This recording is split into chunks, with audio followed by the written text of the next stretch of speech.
प्रथम अध्याय संन्यास जीवन का इतिहास। इस पृथ्वी का जन्म आज से 223 करोड़ वर्ष पहले हुआ। 10 लाख वर्ष पूर्व मानव का इस पृथ्वी पर आविर्भाव हुआ तथा 15,000 वर्ष पहले मानव सभ्यता ने जन्म लिया। मानव मनीषा में चिंतन का आविर्भाव ऋग्वेद में होता है, जिसमें मानव चिंतन को परमात्मा की ओर ले चलने का प्रयास हुआ। विभिन्न ऋषि मुनियों ने अपनी साधना से जुड़े चिंतन के द्वारा ऋग्वेद की ऋचा को स्वरूप दिया तथा उनके शिष्यों ने उन्हें कंठस्थ किया। वेदों के अंतिम अंश, जो कि पूर्ण रूप से आध्यात्म की पृष्ठभूमि है, को ऋषियों ने वेदांत का नाम दिया। ऋग्वेद के प्रथम मंडल में प्रकृति के विभिन्न रूपों को सम्मानित भाषा में पूजा की गई है, जबकि वेदों के अंत में ऐसा नहीं रहा। अंत में वह पूर्ण रूप से ब्रह्म विज्ञान हो गया। इसीलिए जहाँ वेदों में ब्रह्म विज्ञान की बात आती है, वहाँ या तो ऋषि अथर्वा का नाम आता है या फिर ब्रह्मज्ञानी याज्ञवल्क्य और ब्रह्मवादिनी गार्गी की चर्चा है।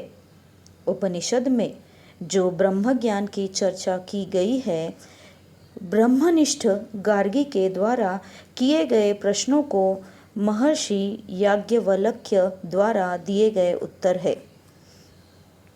पूरा कठोपनिषद यम और नचिकेता वार्तालाप है।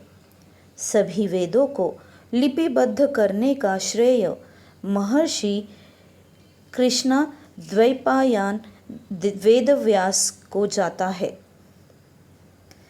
ऋग्वेद के अंतिम चरण तथा यजुर्वेद के प्रारंभिक काल में आज से लगभग 7,500 वर्ष पूर्व भगवान सदाशिव इस धरा पर आए। उन्होंने संन्यास जीवन पर भी जोर दिया।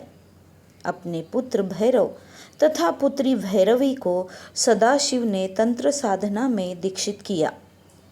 इतना ही नहीं, उन्होंने 10 अवधूत भी बनाए, जिन्हें शिव के गण के नाम से जाना जाता है, यथा नंदी, भृंगी आदि। ये भी शिवकालीन अवधूत थे। भगवान दत्तात्रेय भी सदाशिव के ही शिष्य थे और सिद्ध तंत्र में अवधूत माने जाते हैं।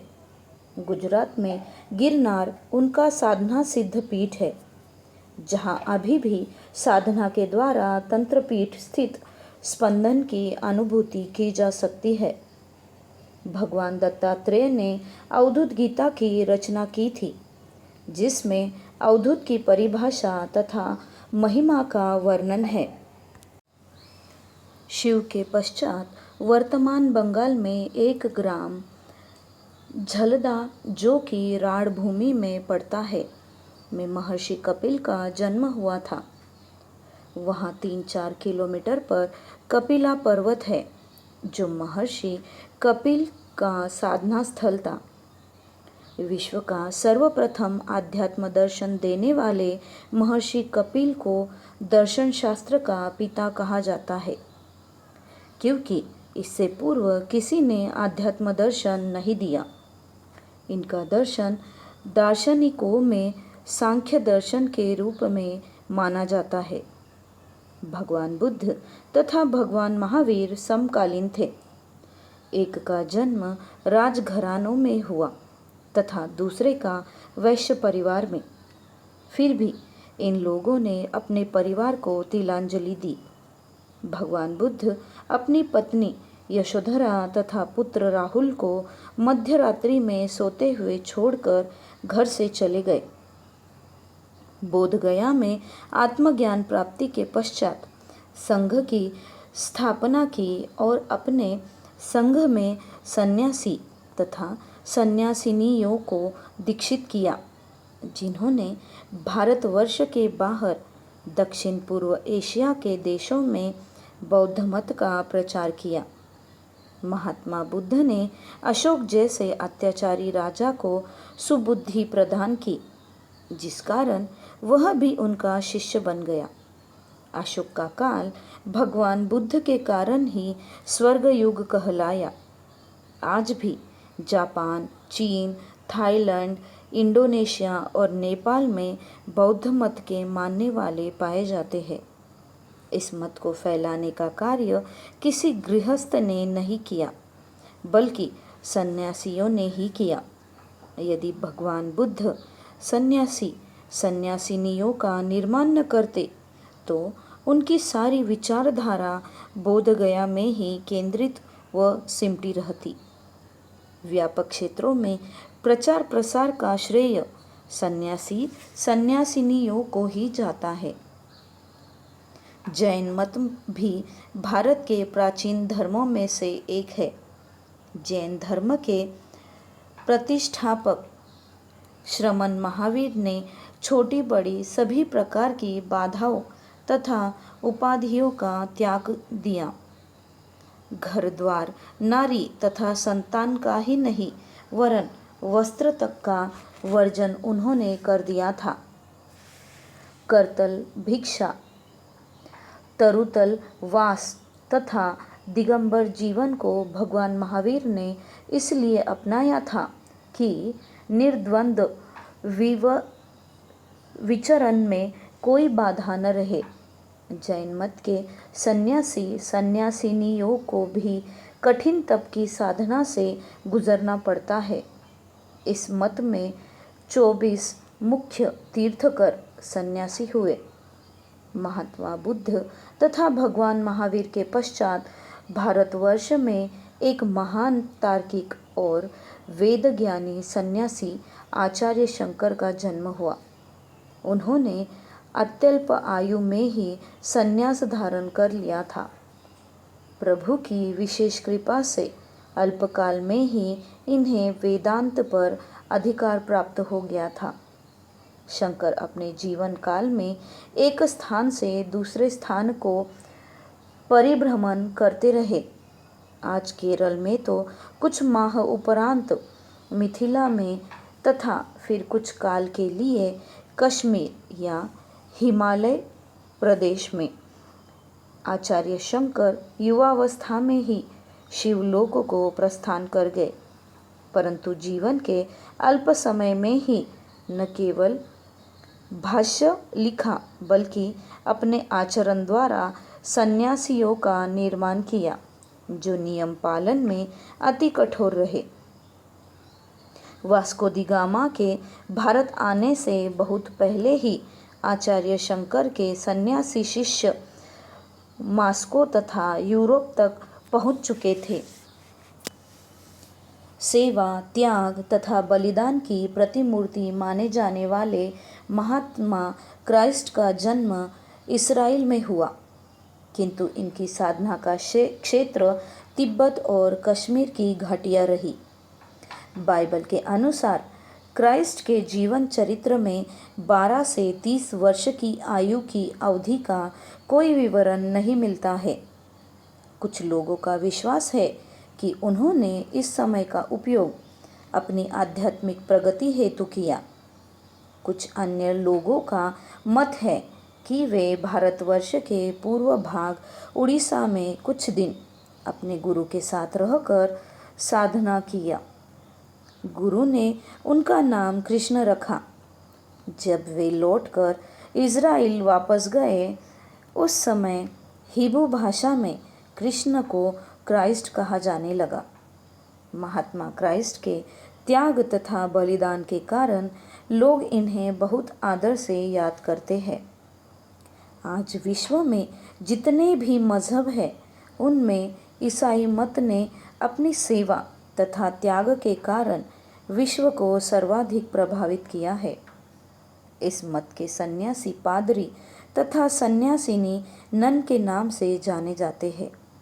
इन्होंने अपनी लगन एवं त्याग के माध्यम से दक्षिण अमेरिका में अमेज़न नदी के तट पर रहने वाले आदिवासियों तथा अफ्रीका के जंगलों में निवास करने वाले लोगों को शहरों में लाने का कार्य किया और उन्हें वस्त्र धारण करने तथा शिक्षा का ज्ञान कराया। आज ये लोग सभ्य नागरिक के रूप में जाने जाते हैं, जिनको समुचित विज्ञान एवं तकनीकी जानकारियां हैं। इसके अतिरिक्त विश्व के अन्य क्षेत्रों में भी ईसाई मतवादियों ने दिल खोलकर समाज सेवा की है और कर रहे हैं, जिसका श्रेय एकमात्र इनके सन्यासी पादरियों तथा सन्यासिनियों नन को जाता है। भारत में मदर तेरेसा द्वारा किए गए कार्य भी उसी श्रृंखला की कड़ी है। ईसाई मत के बाद इस्लाम का नाम आता है। इस्लाम में सन्यासी परंपरा नहीं है। शायद इस मत के पैगंबर ने इसकी आवश्यकता नहीं समझी, क्योंकि उन्होंने सन्यासी बनाने की कोई व्यवस्था नहीं दी। किंतु इनकी विचारधारा से कुछ हटकर सूफी मत आया, जिसने फ़कीरों का निर्माण किया। इन फ़कीरों को सन्यासी के रूप में देखा जा सकता है। ये लोग भगवान के भक्त और कवि के रूप में आए थे। उदाहरणार्थ रसा खान, मंसूर आदि। भारतवर्ष की पूर्व दिशा ने एक महान वैष्णवी सन्यासी को जन्म दिया, जिन्होंने भक्ति की गंगा बहाई। ये थे चैतन्य महाप्रभु। पूज्य बाबा ने चैतन्य महाप्रभु के विषय में इतना ही कहा कि इस युग में एक ही नव्य मानवतावादी व्यक्ति हुए हैं, वे है चैतन्य महाप्रभु।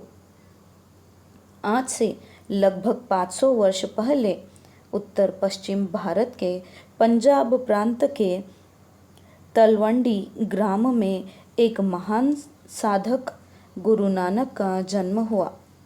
यूं तो नानक गृहस्थ थे, परंतु उन्होंने किसी सन्यासी से कम कार्य नहीं किया। उन्होंने भ्रमण करके लोगों में आध्यात्मिक ज्ञान की पिपासा जगाई।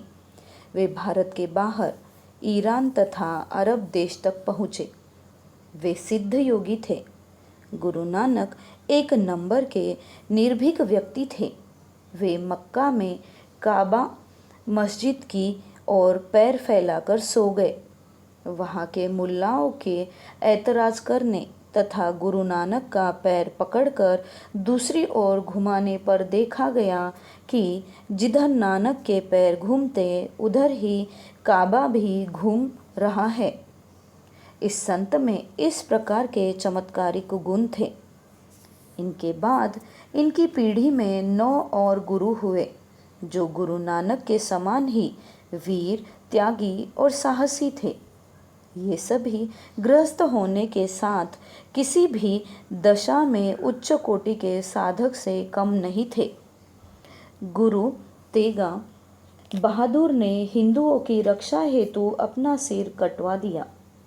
गुरु गोविंद सिंह ने स्वयं एक बड़ी लड़ाई लड़ी, जिसमें उनके 2 पुत्रों को मुसलमान शासकों ने दीवार में चुनवा दिया। लेकिन इसके बावजूद उन्होंने इस्लाम मजहब को स्वीकार नहीं किया। ये सब लोग अपने महान लक्ष्यों को पूरा करने का संकल्प लेकर आए थे। इसी कालक्रम में लगभग 200 वर्षों के भीतर अर्थात 14वीं से 16वीं सदी के मध्य भारतवर्ष में कई साधु संतों ने जन्म लिया, जिन्होंने लोगों की आध्यात्मिक चेतना को प्रभावित किया। उनमें प्रमुख है कबीर, तुलसी, सूरदास, मीरा, रहीम, रसा खान, तुकाराम, दादू और रैदास आदि। ये सब यो तो गृहस्थ थे, किंतु अपने कार्यों द्वारा गृहस्थ जीवन से बहुत ऊपर उठ गए थे। इन लोगों की आध्यात्मिकता से ओतप्रोत रचनाओं के कारण उस युग को भक्ति काल कहा जाता है। इन संत समाज सुधारकों ने अपनी आध्यात्म प्रेरक रचनाओं द्वारा समाज को परमात्मा की ओर ले जाने के साथ उस युग में व्याप्त भावजड़ता तथा रूढ़ियों पर भी कठोर शब्दों में प्रहार किया। ऐसा कार्य निस्पृह सन्यासी द्वारा ही संभव है। अतः ये सभी महापुरुष गृहस्थ होते हुए भी सन्यासी थे। कभी कभी सूर्य या चंद्रमा के अस्त हो जाने पर चांदनी और उसके प्रकाश का महत्व बढ़ जाता है। ठीक उसी प्रकार इन संत कवियों के व्यक्तित्व और रचनाओं ने जनसाधारण को आध्यात्मिक भाव से प्रेरित किया है। भारतवर्ष की मिट्टी की विशेषता का क्या वर्णन किया जाए। परतंत्र भारतवर्ष में दो महान सन्यासियों का जन्म हुआ। एक स्वामी विवेकानंद और दूसरे हैं स्वामी दयानंद सरस्वती। स्वामी विवेकानंद ने रामकृष्ण मिशन, स्वामी दयानंद ने आर्य समाज तथा राजा राम मोहन राय ने ब्रह्म समाज की स्थापना की और भारतवर्ष में आध्यात्मिक चेतना के प्रवाह को प्रेरित किया।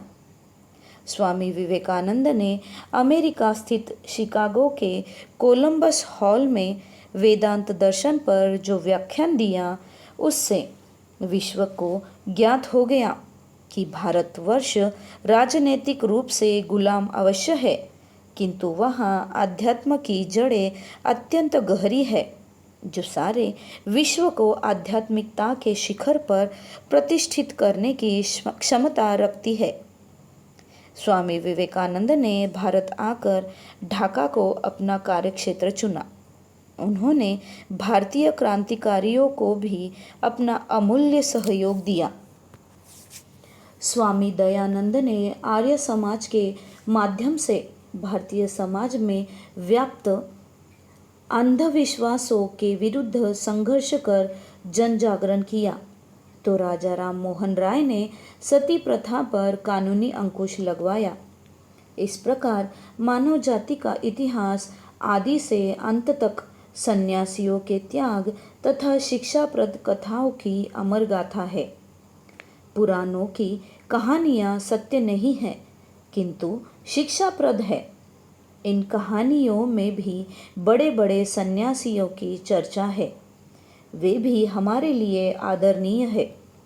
इनमें ऋषि अगस्त्य, पुलस्त्य, विश्रवा, विश्वामित्र, भरद्वाज, वशिष्ठ, नारद तथा शुकदेव के नाम प्रमुख रूप से आते हैं।